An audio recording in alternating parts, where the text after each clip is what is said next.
Thanks everybody for coming.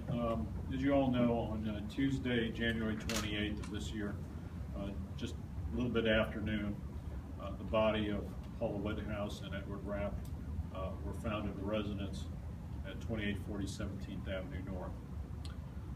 There's been a lot of hard work that's gone into this case. Obviously, it's been a priority for the police department. But despite our best efforts at this point, the case still remains unsolved. First, I'm going to ask Detective Rodney Tower, who's the lead investigator, to come out and give you a little bit of briefing about the case status at this point. Please keep in mind this is an open and active investigation, so a lot of specific details are not available at this point. We would like to share those with you, but obviously it could compromise the investigation. But Detective Tower will try to give you as much information as he can, and will be available after we make some statements here for individual interviews. Also in the room, I'd like to introduce this is Paula's sister, Sandra Clement, and her husband, Kevin Murphy, Clement came in from St. Louis. What did I say? Husband. Oh, I'm sorry. I'm sorry. This is a brother. I'm sorry. Miss Clement came here from St. Louis, and then her brother lives in the Tampa Bay area. So with that, I'll go ahead and turn it over to Detective Rodney Tower. Thank you, Mike. As Mike said, I'm Detective Rodney Tower. I'm the lead detective assigned to the investigation for Paul and for Jim. One of the purposes for today's conference is the facts to support the family. The family is here. Sandy did travel quite a distance to be here to reach out to the community. In various investigations, we reach out to the community and look for that information that we can get to help solve a case. And we've solved cases before.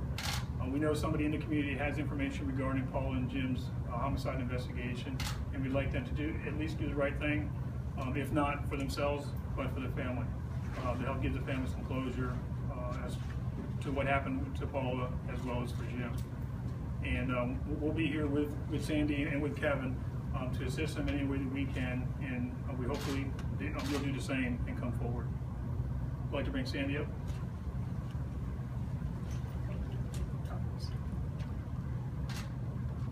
Little did I know on December 28th of 2013, that it would be the last time I saw or heard from her alive. We had a great dinner.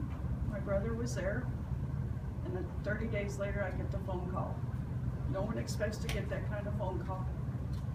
She was our baby sister, 5 years younger than him, 10 years younger than me. And we did have our squabbles because she was 10 years younger and loved to aggravate me. But through all that, she loved her family. She loved her nieces, her grandnieces and grandnephews. She loved life. She was trying so hard to get her degree. It was about this summer she would have had it. And she did a lot of things for the community. But her heart and soul was always for the family and always checking on us. I would get at least a call for Christmas and birthday and every holiday. And yes, being the politician that she was, there were times when she would say, "So, how do you stand on this issue? How do you stand on that issue?" That was just the way Paula was. Kevin and her shared a lot of wonderful memories of going to concerts together and took a cruise and spent holidays together, and that was all taken away from us in a matter of seconds. I hope and pray that whoever you are out there, that you have a heart and a soul, and that you remember what you did and how these two people, Paula Woodhouse and James Rapp, suffered at your hands. Please, please, if anybody knows anything, if anybody saw anything, if they remember just a little hint of something that they think may help the detective, please call the number. They will give you that number, and there's also another number that can be given to you that is a, I forgot the name of the Crime Stoppers. The person who did this, I hope you have a soul. I pray every day that God leads you to do the right thing and come forward, because you took away the most precious thing in our lives. And we ask you to think about that when you're going to sleep at night, because neither one of us have slept very much at all since this happened.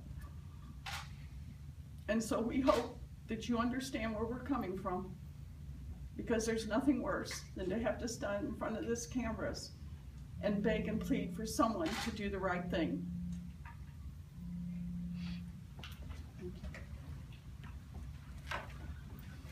Thank you, Paula. Everybody is going to be available for individual interviews, and in your reporting, if you would still make mention of the fact that everybody has the option, obviously, to call the St. Pete Police Department with their tips, but the Crime Stoppers folks have also offered their assist in this case. So for tipsters that may want to go that route, Crime Stoppers is available, and their number we've placed on the press release. Also, I'd just like to point out that Assistant Chief Melanie Bevan is here today, and she actually knew Paula from a class that Chief Bevan taught. I got to know her quite well, and I think she has some very interesting observations about Paula that you may want to talk to her about. But again, we'll all stand by for one-on-one interviews if you're interested. Thank you.